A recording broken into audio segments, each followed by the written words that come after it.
Ladies and gentlemen, welcome once again to the Retro Review Machine. It's been a while, but we're ready to throw it back once again. It's been a while. Don't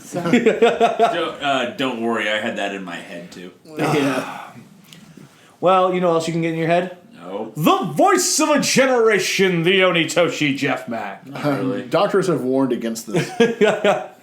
With me as always, Dasheen, Joseph Lessel. What up? And of course, the Human Wrestling Database, Corey Mack. We're in my wheelhouse tonight, guys. Did you work this show? I did. Oh, what? Dark match. Oh. Was that you behind Jesse on when he was on camera at the start? Yeah, I did security for them. But I worked a dark match. Mm-hmm. I worked George the Animal Steel. Oh, that was a shit show. That guy can't work for shit. I had to sell running around like a crazy asshole. Then I had to sell turnbuckle fluff in my eyes. Shit, the things you do for $38. Did you win? Oh, hell no. All because it's time for Saturday night's main event. Hell yes, it is. And of course, we have to throw it all the way back to October 4th.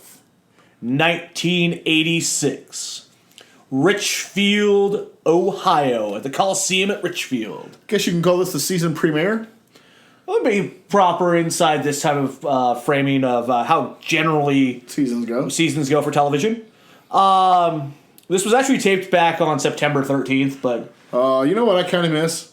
The days where you could tape something like this almost a month before and word would not get out about anything. Because there's some kind of important things here. I mean, I'm sure you'd hear about it in The Observer, but that had much less publication back then. Absolutely.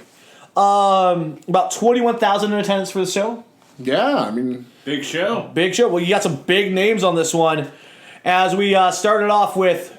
Hold on. Before you do that. Yes. If I may, we're coming hot off the heels of a pretty damn successful show in Toronto. Oh, yes. In We late should get a August, little more 86. background here, shouldn't we? When they got over 60,000 people into the CNE Stadium in Toronto. Ooh. For a house show. For a house show? Yeah. It was taped for a home video release later, but it was a house show. Damn. And you know what drew that house? What was that? The main event tonight on this one, Hogan and Orndorff.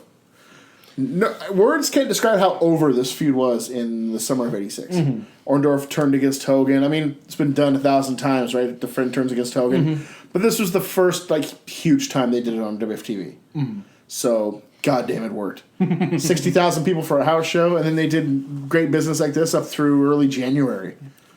Everywhere. That's impressive. Yeah, it would be why you have a sold-out house here as well. Another thing that helps, the return of Jesse Ventura. Oh, you were missed, Jesse. He's back. Yes, he was. And better than ever. No, that's Eric Bischoff. That's right. As well, we have Jake and Damien in the shower. Hey now. We also have the Dream Team. They want their titles back. Because they never lost in the first place. Can you imagine a wrestling world where you can do the rematch from WrestleMania 2 in September or October? and it's still fresh. Yeah, it's fresh. Holy shit. We then get to Kamala and the Wizard because, yeah, that was still a thing. The Wizard. I have some things to talk about with the Wizard. We'll get there in a bit. We also have Orndorff posing in 3 different mirrors, seeing the best 3 physiques in all of wrestling. And Heenan basically just singing the praises. This is basically the original Narcissus. Oh, yeah. They just took Orndorff's heel package and gave it to Luger.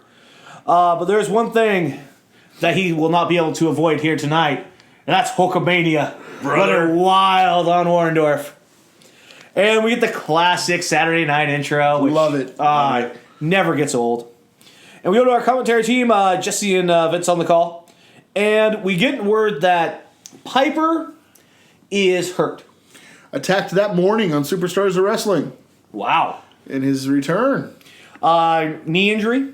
Yeah, Adrian Adonis, Morocco, and Orton kind of took it to him. Damn it, Murdoch. We go to the back where Mean Gene has Piper. Mm-hmm. And we get a replay of that attack.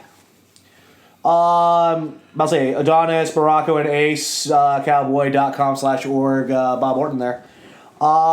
Taking out the knee. Piper, he's not going to let anybody tell him what to do. I was like, this is all you, man. You're the Piper aficionado. See, here's the thing. Piper is a man. Yeah. And a real man is going to do whatever the fuck he wants. And nobody's going to tell him that he's hurt. And you know what? He was scheduled for a match tonight against Sheik. He's taking on the Iron Sheik. I don't care what any doctor says. Piper, he's going to fight because that's what he does. He's a fighter. I wish more wrestlers would go with that. Just like, don't tell me what to do. I'm a fucking fighter. We then get a review of Orndorff turning on Hogan in August. Wow, what a turncoat. The ultimate turncoat. And then we go back. If like ever one day, like if the world were to end, if I ever saw Hulk Hogan turning or something, So weird. I couldn't even fathom that. But I'll say, Hulkamania will live forever. But we'll get more into that later on. Because now it's time for our Hogan promo. And basically, Hogan says that he was sent to Earth by God to straighten out people like Orndorff when they turn bad. Well, fuck, we need Hulk Hogan in 2017.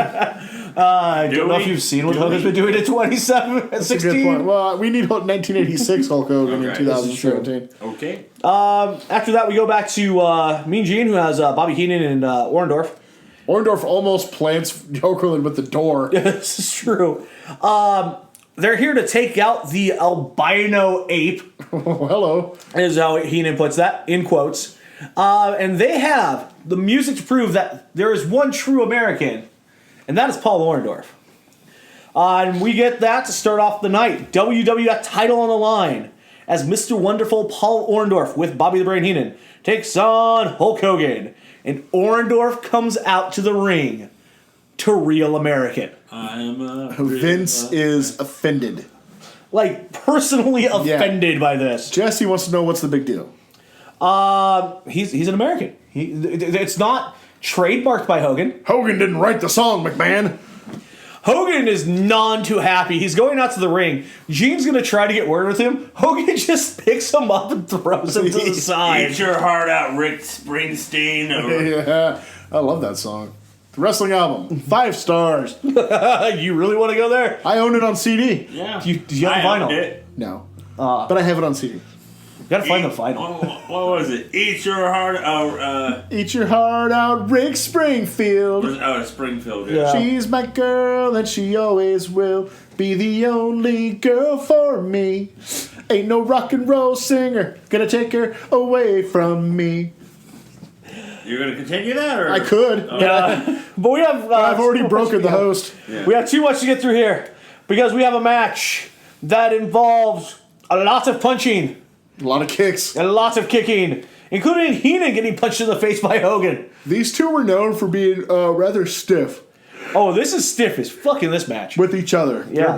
They're both from Florida, both from the Tampa area. Mm-hmm. Both grew up around the same age.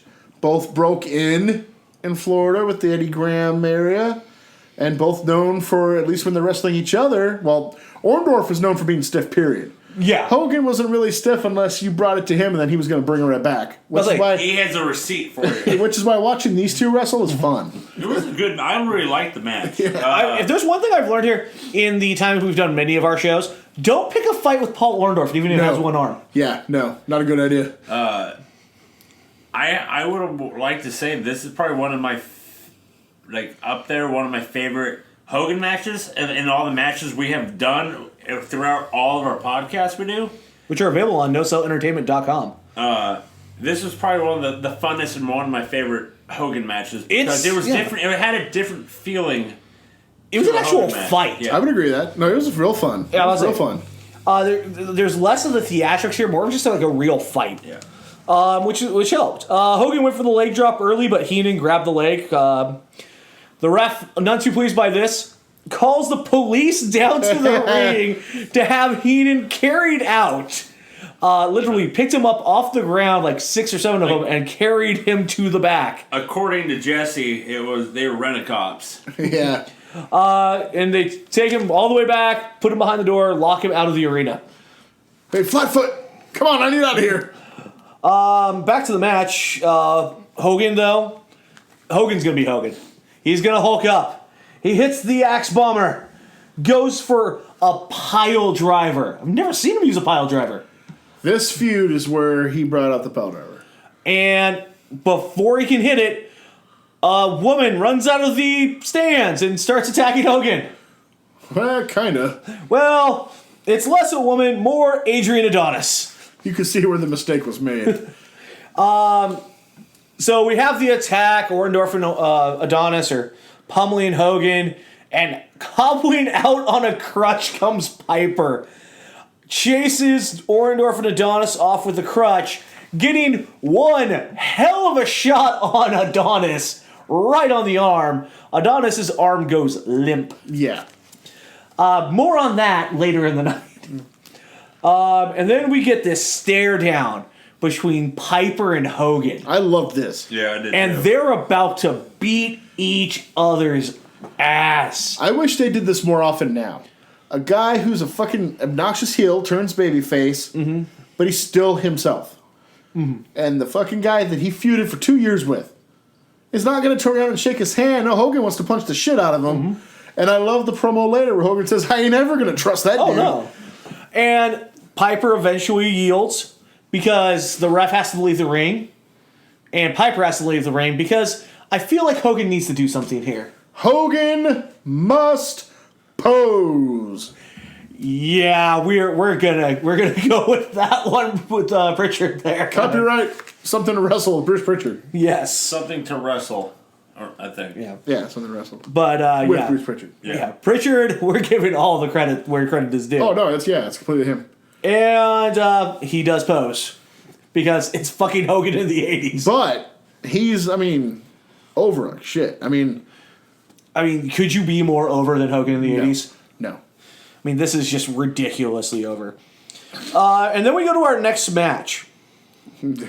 A heated feud. So we're going to get a snake pit match between Ricky the Dragon Steamboat and Jake the Snake Roberts. You know, they never did really explain what a snake pit match is. What is a snake pit I match? don't know. I don't know. Because it They seems to never be a really- standard match. Yeah, they never really explained that. Now, we do get a couple promos before we start the match. Gene goes into the shower with Damian and Jake. This is the most uncomfortable interview I've had to do. Hey, this is my time. Yeah. You wanted to talk to me? I don't have to go to you. I don't have to talk to you. I'm fucking Jake Roberts. Okay, here's another question I have of these two shows. Where the hell is this Jake Roberts and what we're watching in Thank you. 1996? On the Monday Night Holy War Stories, available fuck. on SoundCloud, iTunes, and NoSoEntertainment.com. I had that in my notes. Yeah. Like, what? Where's this in the 90s? Oh, God, it would have been so much better. I wouldn't mind watching this Jake. I wouldn't mind. I don't care. He aged, but I wouldn't mind these type of promos. But Right? These promos are ridiculously good. We also meet Ricky and his dragon. Yeah, well. Yeah, that's just an alligator. It's a small fucking alligator. That's all it is. Sports entertainment. Wait, what? That wasn't a dragon? No. You just blew my mind. There's a very large difference between this match and the last match. This match, where the last match was just a pure fun brawl, this one actually starts with some really fun wrestling. Do you guys remember the last Retro Review Machine where this feud started with that ridiculously sick DDT on the concrete? Yes. The thud on the... Oh. This is the continuation of that, and it's absolutely brilliant. Again, I love this. We're getting blood feud after blood feud here. It was so good. It's really fast-paced, a lot of actual good wrestling here. Jake with that gut buster. Oh, I always love that. That was nice. Gets two off of that. Where are you in the 90s, Jake? Yeah, But right? the entire time during the match as falls happen, Jesse and Vince are kind of in agreement. Let's rush slow as fuck on his counts. Yeah. It was. He was. Until Kick out. we get, Dragon hits a crucifix. Yeah, crucifix pin. Gets the roll up, and then we get a Fastest count you ever seen. Yeah. just Nick smoking Patrick fast. doesn't do as fast, count as this guy does. Oh, Nick Patrick always does an even count. I don't know about I've never seen that man do a fast. But Jesse, Took no time. Oh, yeah. Except, This son of a... yeah. That is the worst officiating I've ever seen. At this point, Jake, none too pleased with the fast count, attacks Dragon from behind. Slams him into the post 5 or 6 times. Goes back in the ring, he gets Damien. And he's walking back over to where he left Steamboat. But Steamboat is taking the alligator out of the bag. Yeah. Dragon. Sorry, Dragon. But now, in the earlier promo, there was the headband around the mouth, so the gator's mouth didn't open. Yeah, Dragon's mouth didn't open. That thing's not scared. They didn't want it to shoot fire out. Yeah, right? Come on, it's a dragon. Come on, it's a dragon. Then, in any ASPCA fan's worst nightmare, we have jousting with live animals. Right. As they charge at each other and slam the giant snake into the baby alligator. The dragon winning. I just couldn't help but think this shit would never go today. No. Ricky and the dragon stand tall. Jake and Damien leave. Man, that was a lot of fun. I enjoyed the shit out of it. This show is a lot of fun. This is so much better than what we watched back in the day. Yeah, I agree.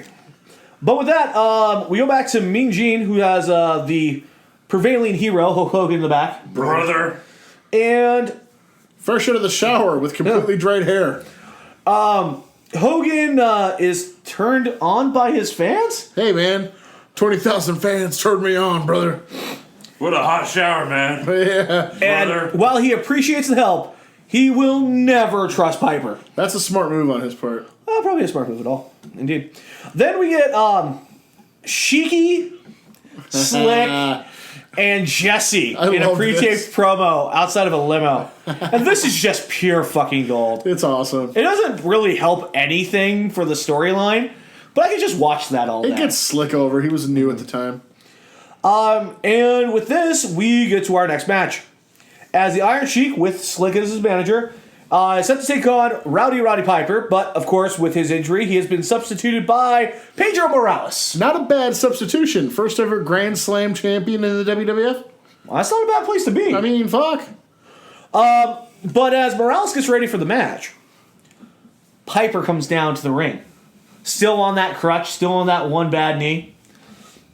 And he basically comes down, gets in the ring, and tells Morales, get the fuck out of here. Yeah, here's the part where that said grand champion, Piper just tells him, you're a fucking jobber, get the fuck out of here now. Get out of here. I'll No kick your respect ass. at all for the guy. He does threaten to hammer him with a crutch. And that thing just ruined the career of Adrian Adonis. So, It's true. but Morales leaves. And Sheik charges in and catches a couple of nasty shots with that. See the one on the crutch. back? The welts on the back? They were not going to let you forget that on commentary. My joke was, no, guys, that's the Sheik's back. Eventually, Sheik goes for a suplex.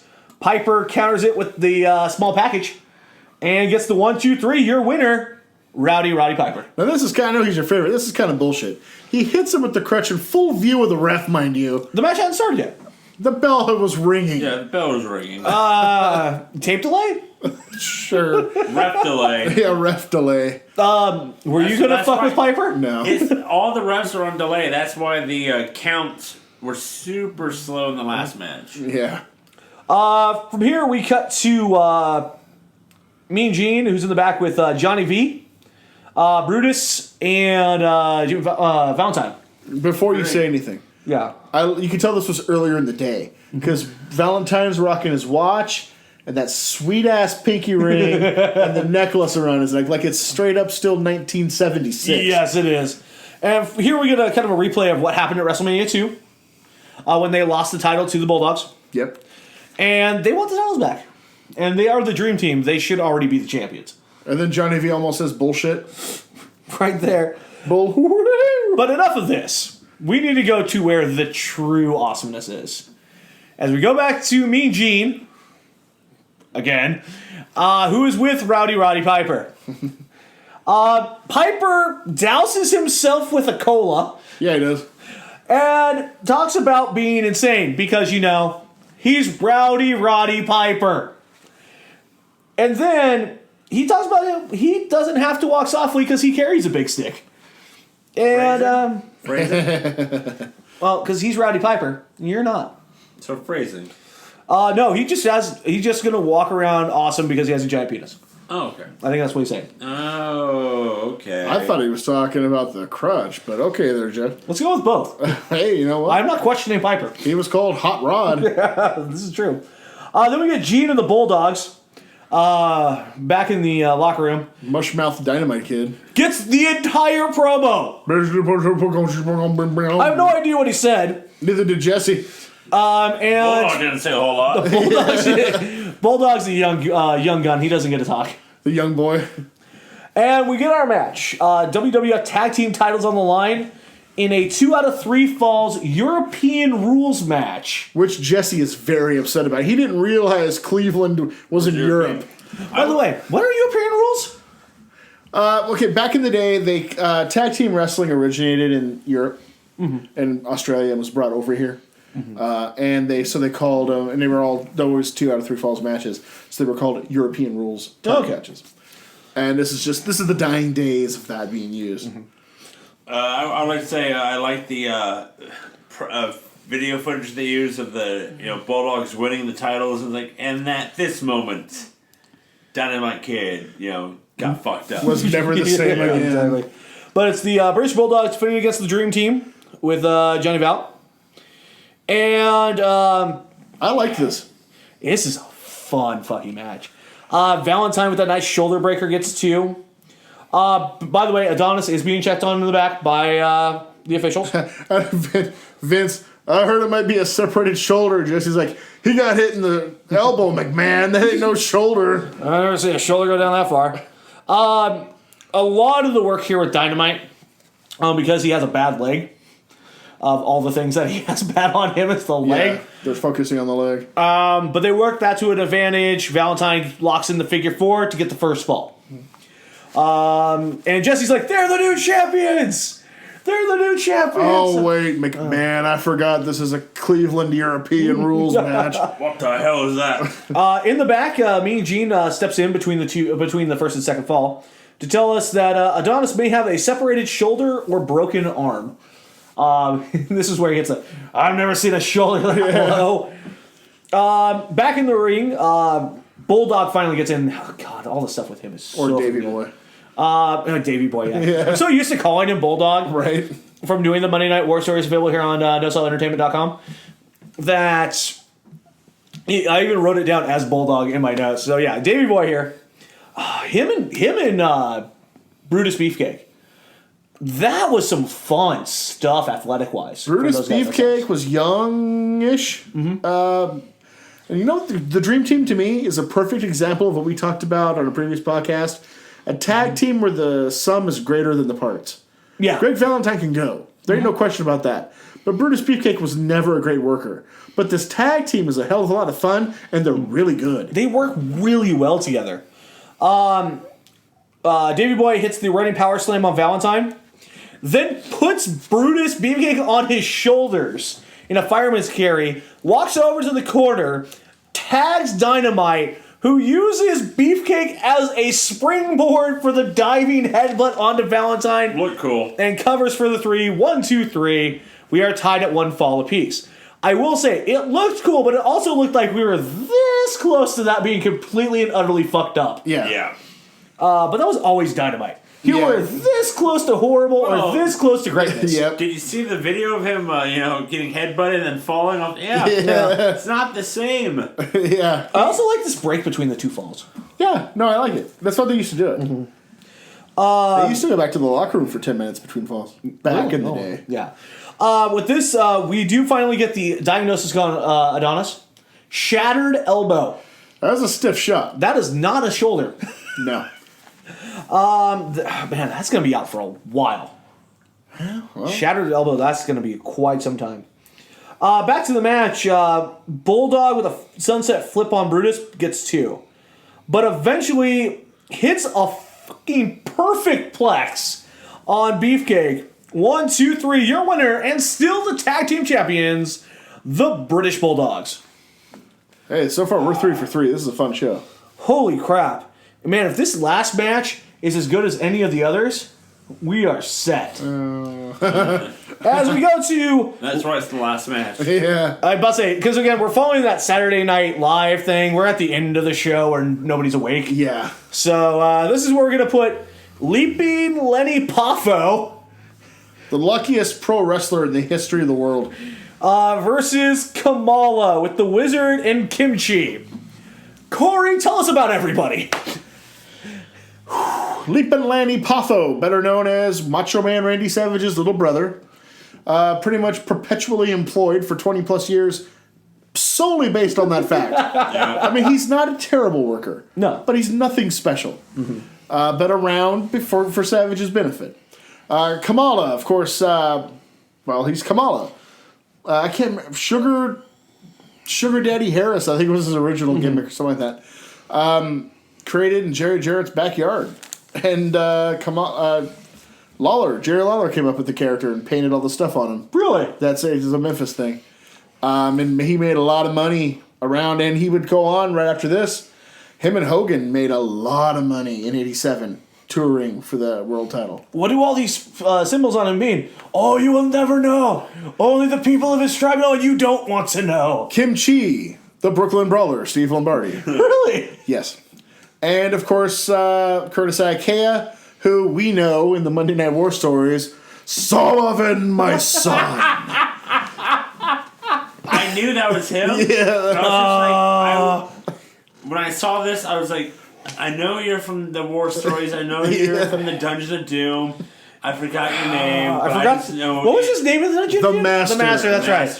The Wizard to the Master. Which you can hear all about on the Monday Night War Stories, available here on SoundCloud, iTunes, YouTube, and NoSellEntertainment.com. Yep. Yeah, but I was like, what was his name? And then I was like, he's just Sullivan's dad, or The guy just sat there going, "The Yeti is coming." Yeti. Yeah, this is A squash. This is squash. Well, first we get a promo, which I think I already gave away the best line Yeah, from. you did. Poffo has agility. He did like a cartwheel. he was one of the more agile wrestlers for that time. Poffo got 5 punches in that match. Yeah. That was it. Like, that was his offense. Kamala hit a Punches. two-handed choke toss and then hit a running splash for the 3. And goes, after the end of the match, goes up to the top rope like he's going to do the jiving splash from the top, and he gets waved off by the Wizard and Kimchi. And that's it for that. Commentary comes back and reviews the night. And then we end on not the classic Saturday night main event music, but Real American. And who's that guy on TV? Who's the guy that finishes it? Hogan's got to. Oh, yeah, it's Hogan Posey. I am a real... Well, hell, that was one fucking hell of a fun show. Yes. Personally Better than saying. any Raw from the Monday Night War stories Available here on SoundCloud and iTunes and in the NoSellEntertainment.com. past 3 months. But the I'd say in question... the past year. can we make it 2 for 2 tonight? I feel confident. I think so. Because what we're going to do is we're going to go a little bit forward in the machine. November 29th, 1986. Thanksgiving weekend. Los Angeles, California. The Los Angeles Memorial Sports Arena. This was actually taped on the 15th, but hey, at least we only did 2 weeks in between this time. Not bad. And of course, Jesse's at home in Hollywood. With a ridiculous toupee. What the fuck is up with that? We get Jake and Damian, and they're going to squeeze the IC title out of the Macho Man. Are they in the shower again? Yes, I thought they were. Oh, they? No, they're so they were out of the shower. Macho has Liz polishing up the title. You missed a spot. Get it right there, yeah. And if he loses tonight, it's all her fault. Yeah. Macho Man in full prick mode tonight. We get Coco Beware and Frankie Beware. Wow, the debut. They're going to drop some bombs on Russia. Such a jingoistic. It's the 80s, folks. And You're gonna be saying a lot of things you haven't done before. And then Piper tells us to put Grandma to bed because he's going to squash Ace and Jimmy Hart while we eat bologna sandwiches. Yeah, that was... I don't really generally eat bologna sandwiches at 11:30 at night, but... Let me ask Joe, was this full-on Coke-fueled Roddy Piper? A little bit. Yeah, it's But I do eat bologna sandwiches. At 11:30 at night on 11:30 7 minutes. I have before. I mean, yeah, so have I. Full disclosure. But yeah. And then the Heart Foundation, they like killing bees. And they're going to give them heart attacks. That's just mean to give a bee a heart attack. Also, Hercules is ready to take on a god. Hercules, Hercules, Hercules. Oh, God, it's not Ferrigno again, is it? Wait. That's better. Okay, thank God it's not the Q. Again. Available here on NoSellEntertainment.com. And we get our commentary, Vince and Jesse's hair. Yeah. That toupee. My God. And we go back. Was there anything about the toupee, or it was just Jesse? Jesse being Jesse. Just Jesse being Jesse. Why not? I think Vince thought it would be funny because Jesse always gave him crap about the toupee, which I found out listening to Bruce Pritchard's podcast that was a Vince thing. Vince always wanted his color commentators to rib him about wearing a toupee. He thought it was hilarious for some reason. Huh. But he thought maybe it'd be funny to turn it around in Hollywood and he can make toupee jokes at Ventura. I like it. We get Mean Gene in the back with Jake Roberts and Damian. If you want to know where a man is going, you got to know where he's been. We learned that you should never turn your back on Jake Roberts. Turn you fool. And never shake his hand twice. Yes. Or you'll die. Also, Jesse with one of the greatest calls afterwards. How did that go again, Corey? Mean Gene looked a little scared there, Vince. I don't know if he was carrying a microphone or a vibrator. That was fun. Oh, will you stop? Then we get Mean Gene in the back with the Macho Man and Miss Elizabeth. And we learn here, Elizabeth still not allowed to talk. Nope. And Macho Man cannot be intimidated. It is a factual thing that cannot happen. It is accidentally impossible that I could ever be intimidated, yeah. And I'm gonna go and I'm gonna make me some boots and a belt, yeah. You're gonna skin Damian? Forget the snake, I'm gonna get me a Jake skin belt, yeah. Wow. I loved that promo. What did you think about, he's gonna turn Gene into a belt buckle? Yeah. I'll turn you into a belt buckle, yeah. And that leads us to our opening bout. Intercontinental title on the line. As Jake the Snake Roberts takes on the Macho Man Randy Savage with Miss Elizabeth. Before you get started, I want you guys to know how rare this was for the time. You, especially in the WWF, you never saw face versus face or heel versus heel. This is heel versus heel. This is rare. Yeah. And I like Macho tries using Miss Elizabeth as a shield to get away from Damian at the My start. favorite part at the very beginning is they're trying to punch at the same time. They're both trying to cheat at the same time. It's like they're really playing up the fact that he's both a crooked son of bitches. And even like the announcers were like, they're both trying to cheat right now. Yeah. And it's beautiful. Yeah. I fucking love it. But the crowd is decidedly one-sided. Yep. They're all behind Jake. I think they did this on TV on purpose. It may have been heel versus heel, but Jake had slowly been getting more fanfare at house shows. So it was like, well, let's put this on TV and see if it carries over. And it did. Actually killed Jake. Jake was supposed to get a run with Hogan, a run around house shows. Yeah. Big money for the title. They did it one night. And then Hogan put the kibosh on it because the crowd was cheering Jake more than Hogan. Of course. And in '86, that wasn't allowed to happen. No. Hogan's got a pose. Yep. Man, this is a damn fun match. We're going to have to change direction, brother. Macho ties Jake into the ropes, and then he goes and he takes Damian, who's in the bag, and throws him underneath the ring. That was genius. I loved it. Oh, that's brilliant. We come back from the commercial break, and Jake goes down, retrieves the bag, hits the short arm clothesline, but only gets 2 out of it. They're fighting. I mean, they're just brawling the fuck out of it towards the end here. And the ref tries to break Macho off. Macho just tosses the ref aside. And he's like, I will not have any of this. But Jake at this point had gotten the upper hand. And he's telling Jake, stop this. I'm going to end this match in your favor. Jake tosses the ref so hard he flies into the timekeeper's area. Head first. Yes. I mean, this was a hell of a bump. And the ref's like, screw this. Double disqualification. Yep. Which means nothing because they still fight until... I mean, you kind of knew that was going to happen, but holy shit, this was a lot of fun. Jake eventually chases off the Macho Man and Miss Elizabeth with Damian. Holy shit, that was fun. It was. We then cut to a previous segment that happened, I want to say the month before, Yeah, this was awesome. where Slick and Bobby Heenan make a deal. The selling of Hercules, as it will. Hey, man, brother, I only deal in money. I must say, they go to the bank and Heenan, who is it? The pile of cash Yeah, right? that the gal brings out from behind the desk. And Slick's like, oh yeah, starts getting his hands on it. No. I want that contract. Oh, I forgot. Sorry, Bobby. The Slickster is a man of his word. And then we cut to Hercules and Bobby Heenan, who are with Mean Gene. And according to Mr. Heenan and Mr. Hercules Hernandez, he's already the champ. Yeah. It doesn't matter what anybody else says. He's already the champ. He's about to win this thing. So he's already the champ. He's looking geeked. Slightly. Juice to the gills, if you will? Well, as luck would have it, 2 years earlier in Mid-South, he used to do promos 200 cc's a day and a ball a day, brother. Oh, shit. My God. Don't even try to cover it. But then we cut to Mean Gene and Hulk Hogan. And I assume from this promo that Hulk Hogan is a Time Lord. Right?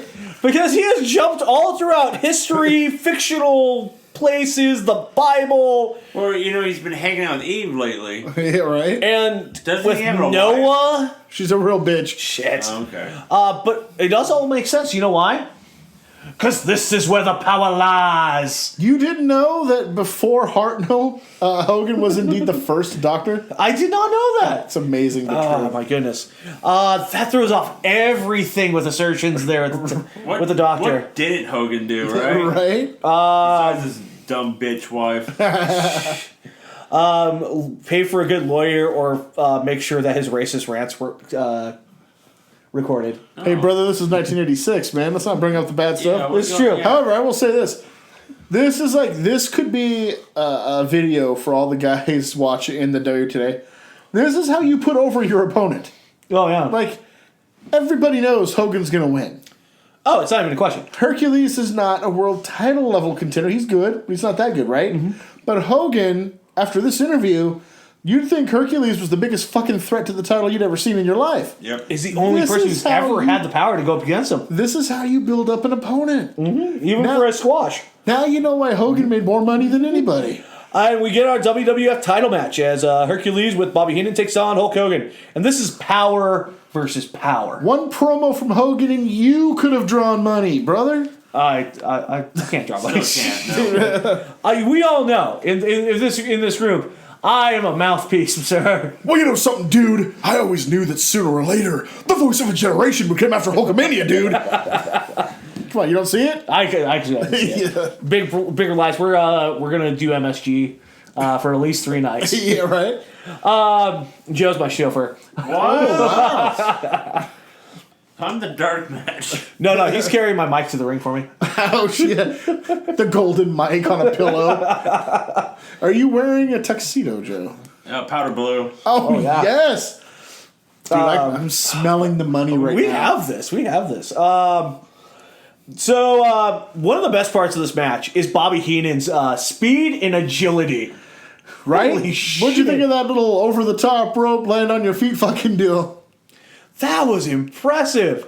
Was Bobby Heenan the best athlete in this match? Yes. Oh, yeah. Yes. Oh, yeah. I wonder if he does in the 90s. As for putting over your opponent, you know what a great way to show Hogan's in peril? Put him in the fucking torture rack. Right? I forgot that was Hercules' move before Luger. Puts him in the rack. Just like, I heard him say he quit. We have a new champ. And Hercules drops Hogan. Because he heard him quit. But he didn't. Oh. And I just like the fact, like, watching this, and like McMahon goes, no one has ever got out of this maneuver. I'm like, of course Hogan would be the first to get out of the torture. Well, he doesn't even get out of it. He just is let out. And Or survives it. well, you know Yeah, what it is. there you go. Yeah, he survives it. Is that the same ref from the last match? It is. And Jesse picks up on this. How could he be cognizant after what happened? No wonder, McMahon, that man's got a concussion. But, well, guess what happens? Hogan hooks up, big boot, leg drop, 1, 2, 3. Your winner and still champion, Hulk Hogan. And before you say anything further, watching this yesterday on my little phone, I was transposed back to that time. Like, I'm serious. From the moment he hulked up through the posing, it was so like I was in the moment again. It's almost therapeutic. It is. Yeah. And I just want to say, like, Joe, you're quite younger than I am. You came up during the Austin era. Yeah. Jeff, you're in between. This Tail was end of Hogan, Bret Hart? No, it was Hogan still. Okay. Because you have to remember when you got me into wrestling, I was probably about 6 or 7. Yeah, because I was 8 or 9 when I got into it. Yeah. So yeah, it makes sense. And the big thing at that time in 89 and 90 was still Hogan. Yeah.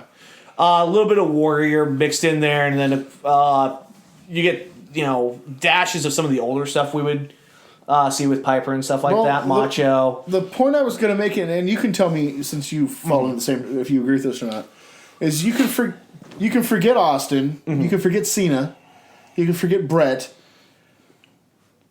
That Hogan will always be number one for that.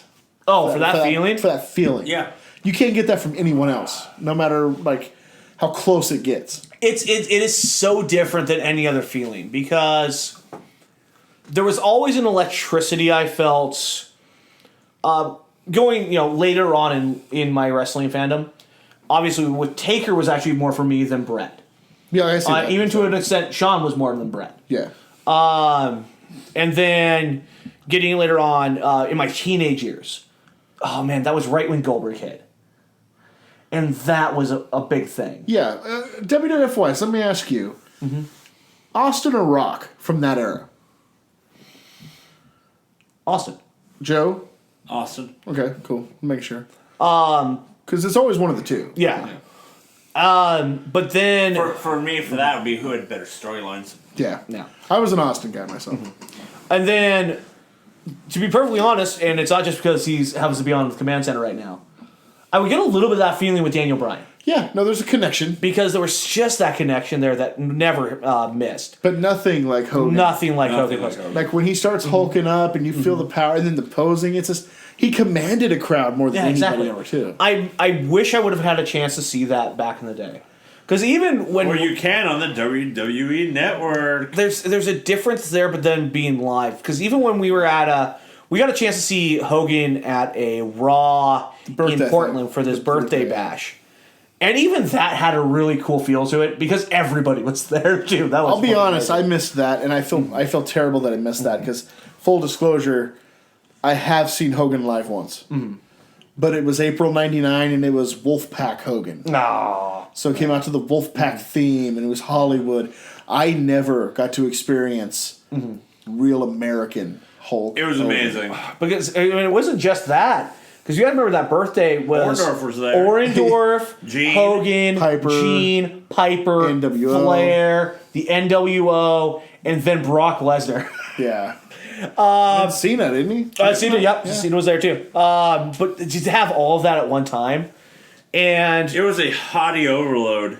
I mean, legend overload.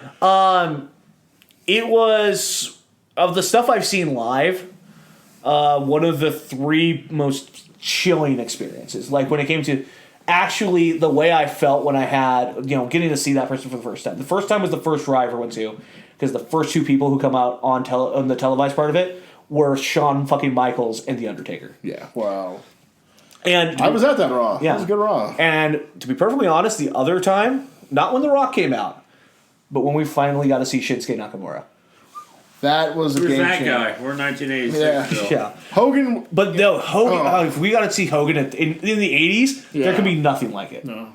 The first WWF wrestler I saw live in the 80s was Hercules, actually. Really? Yeah. Full circle. Because he was in the first match at the fairgrounds in '89 when I went. So. Oh, I'm so angry I got to miss that. I would have loved that. But, yeah, Hogan wins, and what does he do afterwards? Hogan must pose. And by the way, before we leave, fashion consultant, I'm going to take your gimmick. Hogan with the ultra rare blue knee pads, along with the yellow tights and boots. Was that left over from Ichiban? I think so. Or is he trying to go... Was that supposed to be purple and going in with the Lakers colors? Well, they weren't in the forum, but close enough. And then Jesse wants instant replay all of a sudden in the WWE. Yeah. He gave up, McMahon. And points out Vince's obvious bias towards Hulk Hogan. I gotta say, I love the fact that they bring up with Hogan that he's like, you were in your home state. He's like, no, he's From not Florida. SoCal, but no, he's from Florida. Okay, Venice Beach, brother.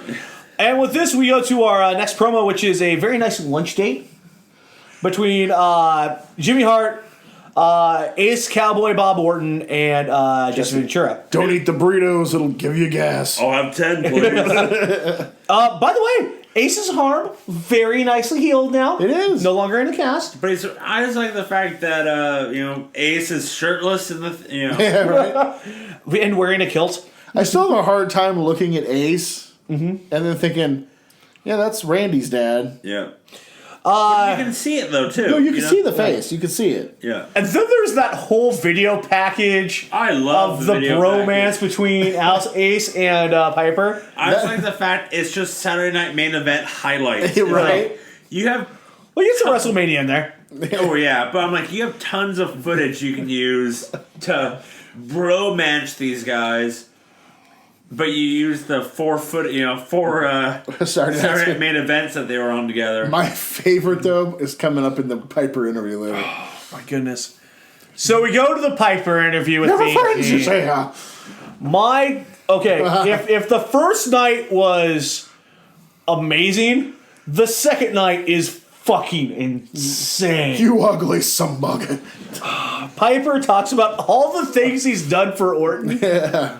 I worked 14 Sundays in a row and stuck a $100 bill to your forehead to try to get Millie to go out with you. I picked you up out of that gutter with that bottle of Thunderbird. Chucked it to the side.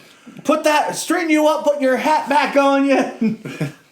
Because I was rowdy before rowdy was cool. Piper is in full-on legend mode. Oh my goodness, it is so good. And then we get our match as acecowboy.com/org, Delta, McDonald's, Dr. Pepper, Padres still exist, but the Chargers don't.com/org Orton. Damn, why don't you just punch a dude while he's down? Don't worry, I didn't mention the San Diego Raiders. Take on Rowdy Roddy Piper. Morocco and Hart on the side of Mr. Orton. And Morocco and Piper just start spitting at each other. Yeah, why not? So Morocco gets escorted out by the cops. Yeah, this is this is just two rampaging bulls that don't give a fuck about anything. This is so much fun. Orton with that nice gut-reach gutbuster. Then the end of the match, Piper knocks Orton into Jimmy Hart, and then it rolls up Orton for the 1, 2, 3. Your winner, Rowdy Roddy Piper. Pretty quick. Yeah, it was quick to the point, but because he's the small fry.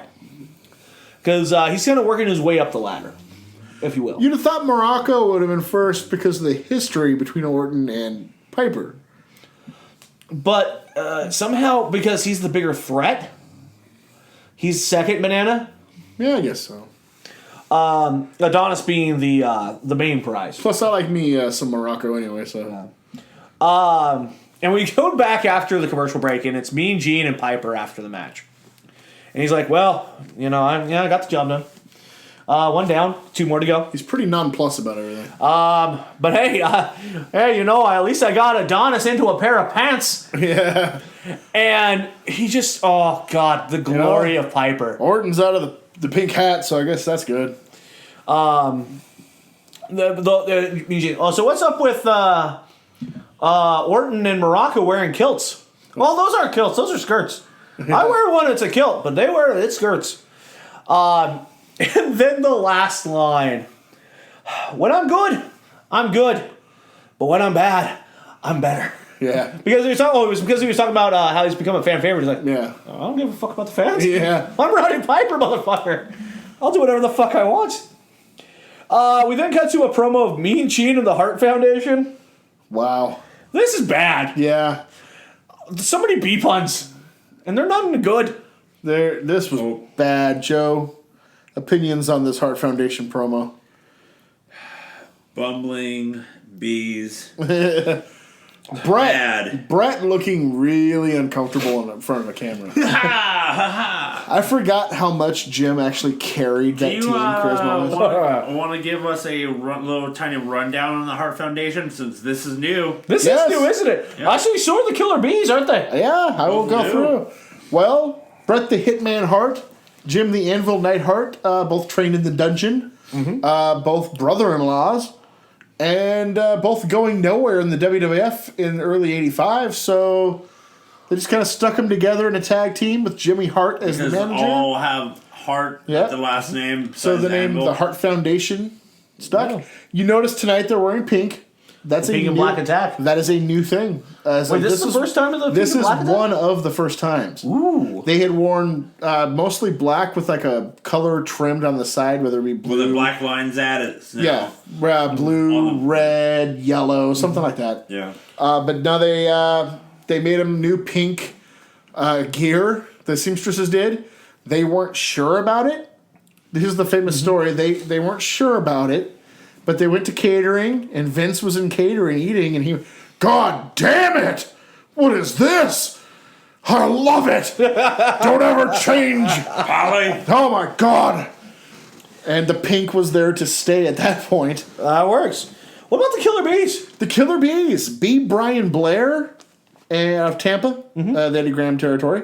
Fred Hogan's, that era. And Jim Brunzell out of the AWA, part of the famous High Flyers tag team with Greg Gagne. Okay. They both came to the WWF in '84 when that expansion happened, and kind of got put together since they both had last names that started in B. They became the Killer Bees because that's apparently as much creative as there was back in 1984. Jesus Christ. And now they've started doing a gimmick where they'll just put masks on in the middle of the fucking match.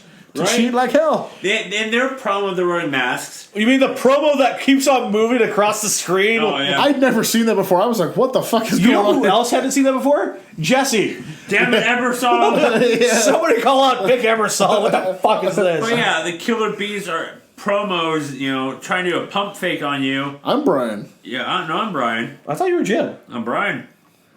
Wait, are you Jim? No, I'm Brian. Yeah, that's Brian. Which one of you is Jim? I'm Brian. I'm Brian. Yeah, that was the promo, guys. I liked it. I liked it. Right? But we're not making it up. No, we're not. By the way, I liked it. Yeah, and this is also a really fun tag team match. Well, they had a lot of chemistry. They worked a lot in '86 together. And also, I mean, Brett, you could already tell the athleticism there. Oh, no. Brett is by far the better worker, but Jim carried that team for the first couple of years with the charisma. Brunzell with the sunset flip on Brett got 2. And then, again, they go out to the outside as the Hart Foundation is getting the upper hand. They put the mask on. And they come back in, they pull out Twin Magic. And they put mask on. Well, yeah, they put the mask on. Yeah, but they switch places. Yeah, I know, but it still blows my mind. It's like that they put their mask on halfway during the match. Right? They go in. And I like how even after they changed they put the mask on, Vince is like, well, I agree that looks like Brian Blair's offense, but you can't really tell. I also like it worked better than when the who was the Rough and Ready tried to do it on Nitro on the Monday Night War Stories available here on NoCellEntertainment.com. Speaking of Rough and Ready, later on in the night. We'll get there. They crush Brett and Jim together. They put the sleeper on Brett. On Jim. And then it gets broken up by Brett. So they pull Twin Magic again. You can look, but you can't touch. And then they get the small package on Brett for the 3. Your winner, the Killer Bees, who are now the number 1 contenders for the tag team titles. From now on, I'm going to hear that music whenever I watch a Killer Bees. There you go. Damn you, Joe. I'm sorry, but it's Twin Magic. I'm seeing Brian Blair do the Nicky Butt move. You can look, but you can't touch. So, which one of them goes into Brie mode? Well, that's got to be Jim then, yeah. Ladies and gentlemen, Brian has hit Jim. Jim engaged. We then cut to Mean Gene, who's in the back with a young, promising upstart named Coco Beware. Woo! His bird, Frankie. And Frankie Another debut is going to... Okay, so from what I can tell of this promo and what Coco is trying to say here is that Frankie wants to go to Russia and Blow raspberries. At either everyone. blow raspberries or take giant shits all over the various cities of Russia. I took it as blow raspberries at Russia. Including Chernobyl, where you would get cancer and die. Yes. Especially in 86. Not a good idea. We get our next match as Nikolai Volkov with Shiki Baby. Or no, sorry, not Slick. The Doctor of Style, Slick. Who's moved on quite quickly. Yeah. Takes on Coco Beware. We get the at least part of the Russian national anthem. Volkov always actually had good pipes. Yeah. I don't have no problem with that. We get this promo with Volkov, Slick, and Jesse. And you got to be a winner, you gotta feel good. And to feel good, you gotta look good. And to look good, you got to have the money. I love Slick. Oh, it's so good. I guess Slick very good at financial planning. Am I going to do the Coco Beware? Yeah, we probably should do, shouldn't we? Coco Beware, trained in the late 70s in Memphis territory. Same training class as Wayne Ferris, who is about to debut around the same time as the Honky Tonk Man in WWF. Great worker in Memphis in the early 80s. I've watched a lot of early 80s Memphis lately. Mm-hmm. Coco Beware was a revelation. Really? Oh, yeah. Whether he was Sweet Brown Sugar or Coco Ware, great. Him and Bobby Eaton, one of my all-time favorite tag teams I've ever watched. Really? Yes. I have to see that. And there's not a lot of footage, but there's just enough where you're like, holy fuck, this is a great team. I watched a wonderful NWA World Title match between Ric Flair and Coco Beware from the Mid-South Coliseum. Ooh. Great. So I'm excited. Damn. Of course, he didn't have a fucking bird with him then, but hey, whatever. He also wasn't working Volkov. That's true. Coco with like an inverted head scissors takedown? What the fuck was this? I don't know. Oh, quick question about Slick. Did anything happen to him? Because, in the promo in the morning, he was fine, but then when they came out to the ring, he had his arm in a bandage. That's a good question, and I don't know. It's possible that they could have done what they did last time with Piper being injured on Superstars. Yeah. Around this time, they did start a little skirmish with Slick and his protege Butch Reed and Tito Santana. Maybe on Superstars that weekend he got to him, but I can't say that for sure. Yeah, I was like, what's going on here? Or he's maybe trying to hide something in there. I don't know. Could be. We're going to have enough time to find out. This is a quick match. Volkov hit that, kind of hits the spin heel kick. Yeah. What was it? I just love Vince. What was that? Yeah. Jesse, it's a back ear spin kick. You sure? I want to get a second opinion on that one. Oh, it was like it was more like there you go. Fall down. I turned. Yeah. Coco with the missile dropkick gets 2 off of that. Volkov gets the upper hand, and he's about to win. And he goes over to talk to Slick about what his finishing move should be. And this is when Coco comes up from behind. Roll up, 1, 2, 3. You're a winner, Coco Beware. That's the second roll up in 3 matches. I'm thinking Joe booked this card. So I did book this because I was watching as Jeff walked in, and Jesse goes, Coco has used all his moves. He needs to find a new way to win. He used all his offense. He used all his offense. And in my head, I went, he's going to win with the roll-up. And then 5 seconds later, he wins with the roll-up. It was pretty easy to tell, wasn't it? Yeah. So, that's our 5 matches. Oh, wait, we have time for another match. Hey, what the fuck? But first, we got to get a promo in. Because, that Hogan guy's still around. He's big. So me, Gene, and Hogan in the back. And the main thing of this is, yes, I've made it through that last challenge. We'll see what the future takes me. But for now, all I can say is, Hulkamania will live forever. And I think it will. It might. It never will die. Nothing will ever happen to bring an end to Hulkamania. Hey, I know what you're trying to get at, but let's be honest. That was 2 years ago, and Hulkamania's still around. It may not be forefront. It ain't dead, though. No, Yeah, it's it'll not never dead, die. but- Yeah. And then we get to our last match as the Rebel Dick Slater takes on Morocco. The Dick Slater? Yep, rough and ready, Slater. Holy Dirty crap. Dick. But you're not going to forget the promo, are you? I was just about to bring up the promo. Because Promo was the whole reason to have this match. because it happened after Slater comes out. Yeah. And we cut back to Morocco and Fuji with Mean Gene. And why did Morocco take this match? Well, basically, it's for two reasons. Okay. One, it's an easy win. I mean, Dick Slater's kind of good. Yeah, he is. And two, because Mr. Fuji loves singing that song. Run away, run away, run away, Dixieland. Not exactly. I remember how. Well, anyway, Fuji does a good enough job, I guess. Fuji's a masterful singer. I want to hear him tackle the whole trilogy. Oh my goodness. Elvis and Mr. Fuji sing trilogy in Hawaii. Oh, what a Mickey night! Newberry just spun in his grave. What a night that would have been. So the match started during the commercial, by the way. First of all, hold on. Let's go to the fashion of the Rebel Dick Slater show. Well, the Confederate flag cape that he was wearing was like on point for 1986. Yeah, right. Oh my goodness. In 2017, he would have been the heel. You think? Yeah. Wait, Dick Slater was the face? Yes. Oh my god, I didn't see that. Wait, in 2017, it depends. Is he working at Trump territory? That's a good point.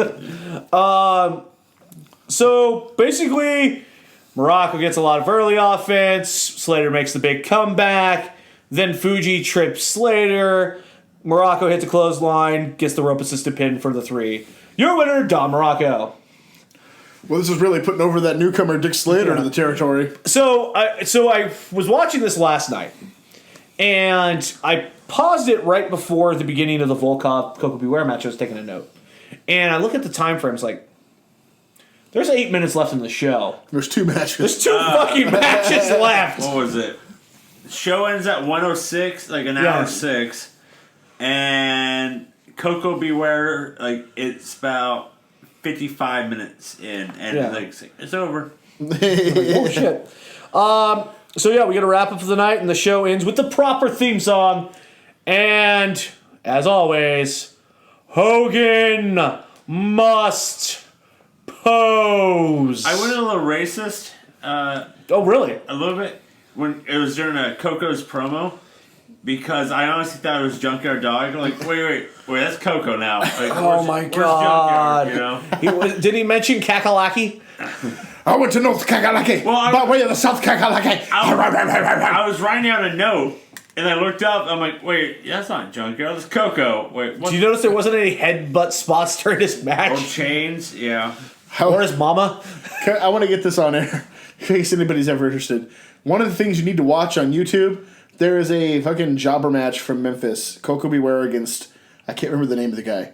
But it's under 5 minutes, and Coco Beware stiffs this motherfucker you wouldn't believe the entire time. Fuck. It is one of the most vicious beatdowns in a wrestling ring you'll ever see. And then after he pins him, he just slaps him as hard as he can in the fucking face and walks off. Oh, that's amazing. So, with that, Does he bring the high energy to the punch? Oh, he did. He brought a lot of high energy to that beatdown. High energy.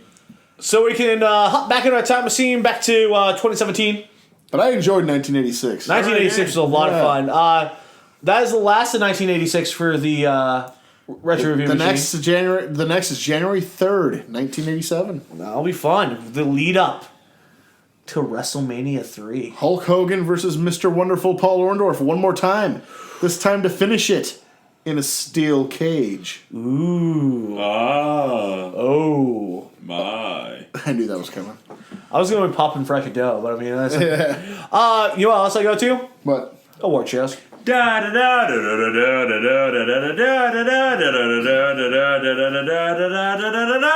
that a microphone or a vibrator? Oh, I was rowdy before rowdy was cool. Look away, look away, look away, Dixieland. Hogan must pose. I thought I was going to be racist for a moment.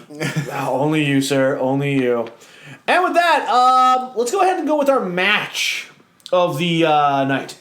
I got Of the mine. 2 nights, I should say. I got mine. And where are you going to I told you earlier, mine was Hogan and Mr. Wonderful. go? Okay.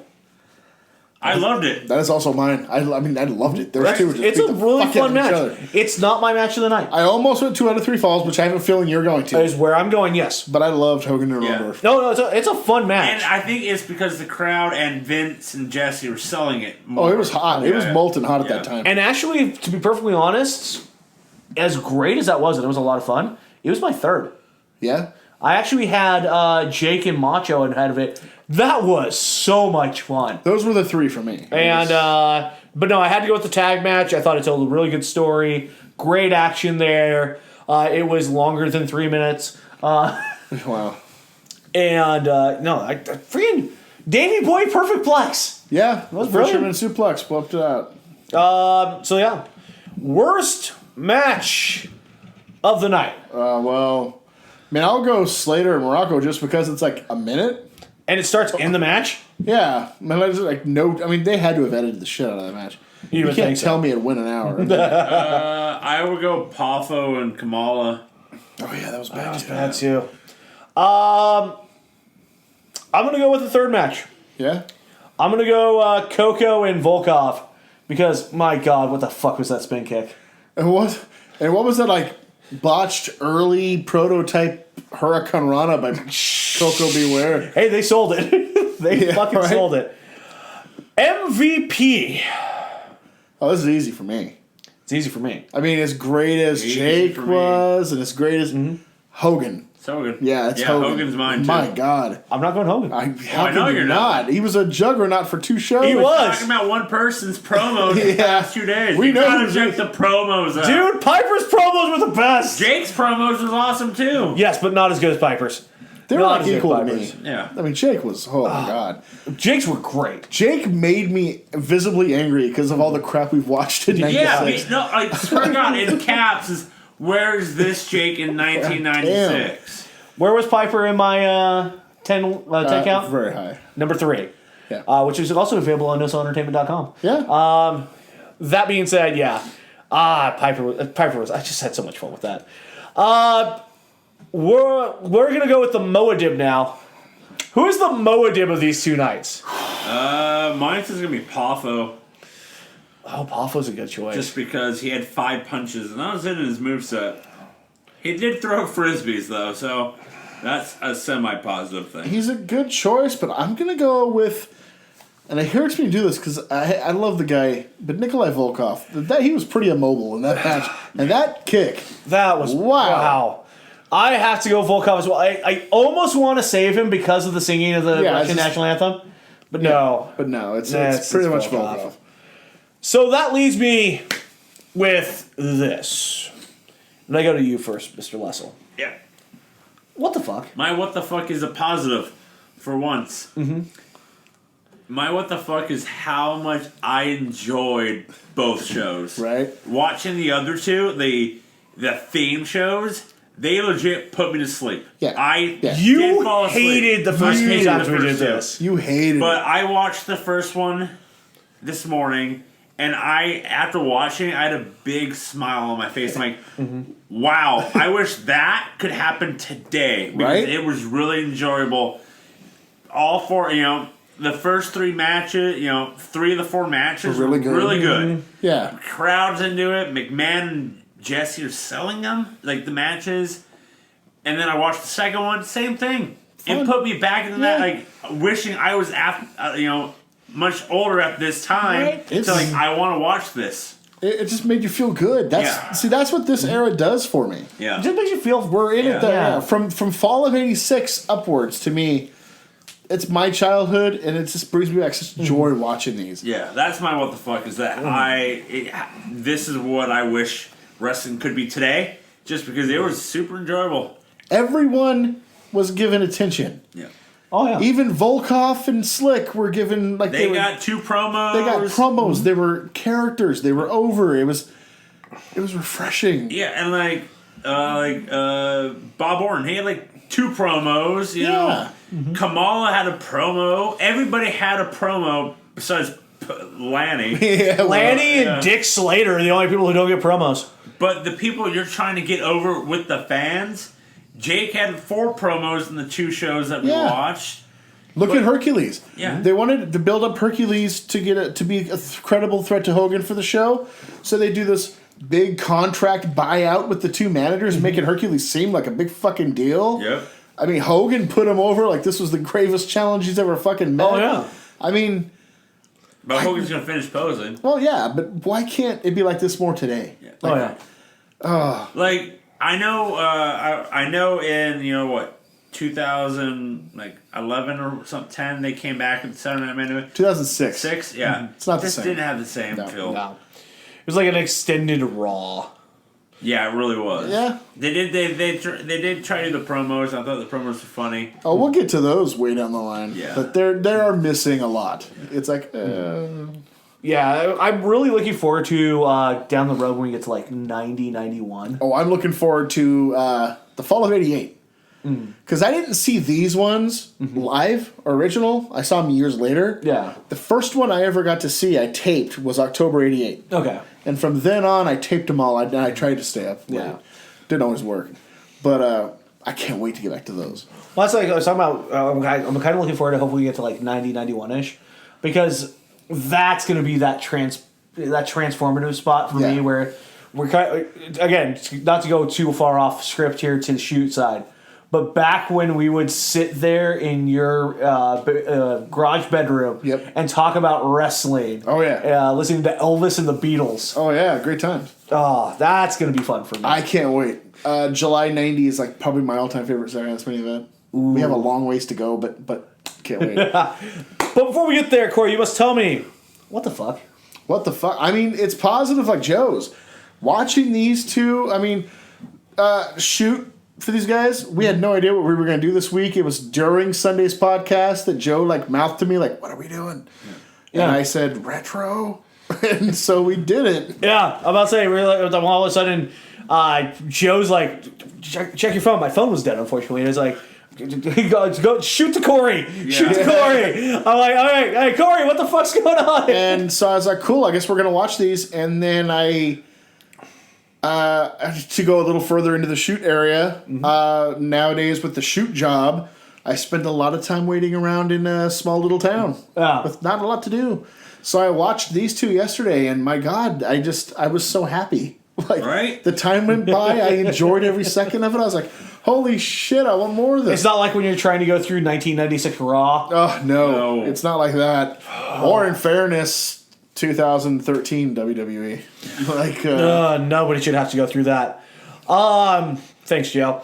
But no, it's a lot of fun. It was. Believe that. I look forward to jumping into the retro review machine again. Like I would say this. I've been having a knack to watch this old type things.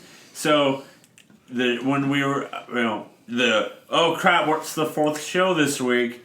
And he said retro. I was like, yes, just because I've been wanting to watch these old wrestling. I mean, because it's no joke. Joe hated the first couple. This is what, our fourth episode of the retro? And it's been a long time since we've done retro. Yeah. So it was like, all right, let's do this again. I think with the positive out of this, I think we'll probably see this sooner than we did this last time. We put stuff in the control center while we're doing these. And it was a Survivor Series. We put a Survivor Series 89, I think, on. And Joe kind of really enjoyed it. Yeah, did. It was like fun. This is kind of cool. And that's when I was like, oh, we need to get back to it then because we're getting to that point. Yeah, absolutely. So with that, I must go to my what the fuck. And how are you going to put over Piper here? Yeah. I'm not. Oh, okay. I'm going to put over somebody else. All right. The hardest working man in show business. Me, Gene Okerlund. He was everywhere. How many fucking back-to-back promos did he in have my to notes, do? because I write the number one, match one, P for promo. It's legit. Match one, promo, match two, promo, match three, promo. I mean, it is absolutely flabbergasting how much screen time he gets. And what is a nice change from 96 is he wasn't a condescending prick to anyone. This is very true. Just to Jake. Yeah, Jake. Yeah, well, which is the last guy in the world I'd be a condescending prick to. I mean, it's just amazing. I think he has like 5 promos on the first show. Actually, more than that. He's got like 7, 8. Holy crap. I mean, that's on the first show. And it's only an hour show on the network. It's an hour 6 to watch these on the network. But Gene is just all over the place. He's like a WCW champion in 1996. He gets no rest. That's true. Holy fuck. Well, don't worry. Now, in the timeline we're in now, the champ will get a lot of rest. Because Hogan must rest. Yeah. That's the 1996 version. Which you can find out about on the Monday Night War Stories and Pay-Per-View War Stories, available here on NoCellEntertainment.com. But yeah, that was a fun time. So I think we'll be hitting the Retro Review Machine much sooner this time than we did last time between breaks. So look forward to that here on SoundCloud, iTunes, YouTube, and NoCellEntertainment.com. You can also follow us on Twitter at NoCellENT. We're on Instagram at NoCellENT, Snapchat NoCellPodcast, Facebook.com/NoCellEntertainment. Contact us at NoCellEntertainment.com because everything we found on the Contact Us page at NoCellEntertainment.com. You can also follow us individually on the Twitters. Just Wessel. You can at Dasheen. That's it. Okay. Corey. That kayfabe guy. What the fuck? Just spiked the mic. He went full white on us there. And of course, you can follow me on Twitter at the MacTheMACK because I lived this. Well, I mean, I was only 3 when this happened, but still close enough for WWF work. And with that being said, for Producer Ed, for the dashing Joseph Wessel, for the Human Wrestling Database Corey Mack, for Rowdy Roddy Piper. Kiss my ass. I am the Onitoshi Jeff Mack. Hogan must pose.